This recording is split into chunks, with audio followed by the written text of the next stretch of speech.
La Terre, notre vaisseau spatial. Bienvenue à bord pour ce voyage d'1 an autour du Soleil.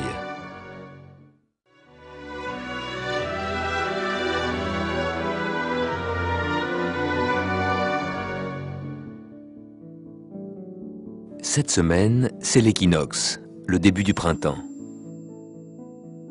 Nous ressentons notre périple autour du Soleil grâce aux saisons. Hiver, printemps, été, automne, de nouveau hiver. Comme son axe est incliné, la Terre se présente au Soleil sous des angles différents.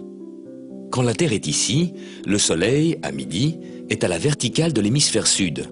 Là-bas, c'est l'été. Alors que la plus grande partie de la journée, l'hémisphère nord est à l'ombre. C'est l'hiver. Puis, au fur et à mesure que la Terre avance sur son orbite, la ligne où le Soleil tape à la verticale monte vers l'équateur. L'équinoxe, c'est le jour où le Soleil est à la verticale de l'équateur. Le nord et le sud en profitent équitablement. Pour l'hémisphère nord, le printemps commence. Comme la Terre continue son périple, la ligne où le Soleil tape à la verticale monte encore vers le nord. Et là, au mois de juin-juillet, l'hémisphère nord sera tourné vers le Soleil. Les rayons nous arriveront sous un angle plus direct, ce sera l'été, on aura chaud. Puis notre voyage continuera, le Soleil redescendra vers l'équateur, le croisera à l'équinoxe d'automne, le 23 septembre, cette fois pour retourner sous l'équateur, ce sera l'hiver. Mais actuellement, le Soleil est sur l'équateur, le printemps commence.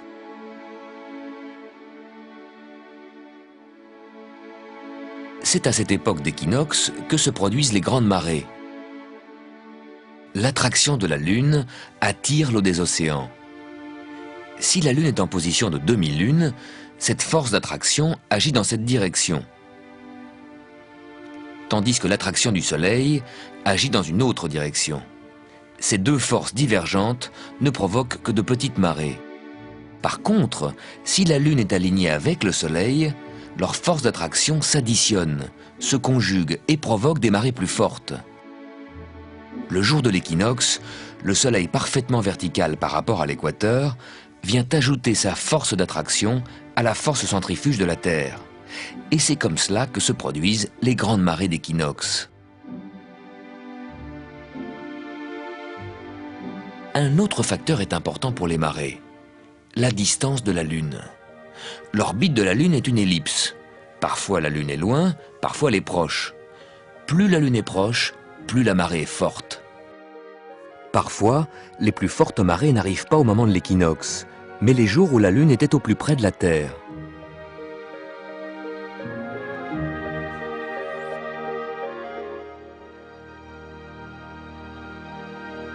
Si l'on regarde le Soleil au point équinoxe, le jour du printemps, il apparaît face à la constellation des Poissons.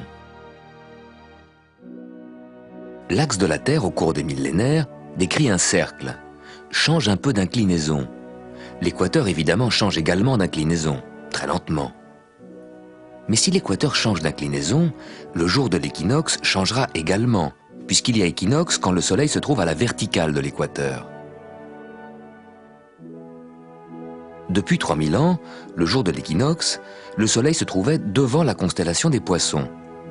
Actuellement, il se trouve à la limite de cette constellation. Peu à peu, au cours des siècles à venir, le Soleil au jour de l'équinoxe ne sera plus en Poisson, mais en Verseau. Voilà pourquoi on entend parler d'un début de l'ère du Verseau. Les astronomes appellent ça la précession des équinoxes, le glissement très lent du Soleil des Poissons vers le Verseau.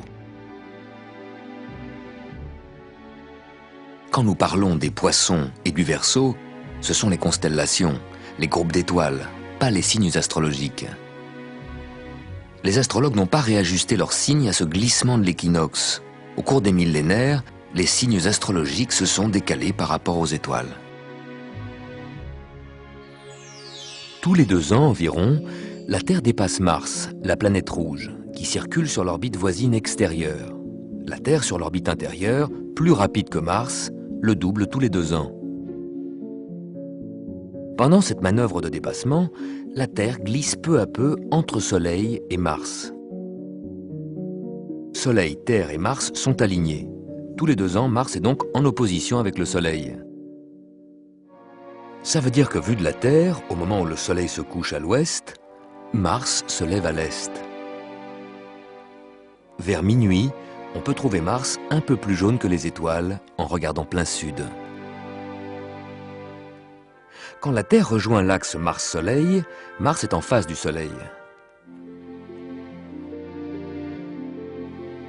À midi, le Soleil est plein sud, et à minuit, c'est Mars qui est plein sud. Mars est la seule planète où des astronautes pourraient marcher dans un proche avenir. Des sondes s'y sont posées en 1976 et en 1997 pour prélever des échantillons et les analyser. Actuellement, d'autres sondes sont en route vers Mars. Chaque mois, la Lune s'aligne avec Mars. Quand cette conjonction est visible le soir, c'est facile de repérer Mars, juste à côté de la Lune. Pendant que nous voyageons autour du Soleil, nous oublions que la Terre traîne avec elle une énorme colonne d'ombre de 12 000 km de large. Pourtant, nous devrions y penser, car chaque soir, quand le Soleil se couche, nous entrons dans cette ombre pour y passer la nuit. Pendant une éclipse lunaire, qui se produit toujours à la pleine Lune, nous pouvons enfin voir l'ombre de la Terre. Elle se projette sur la Lune et l'obscurcit.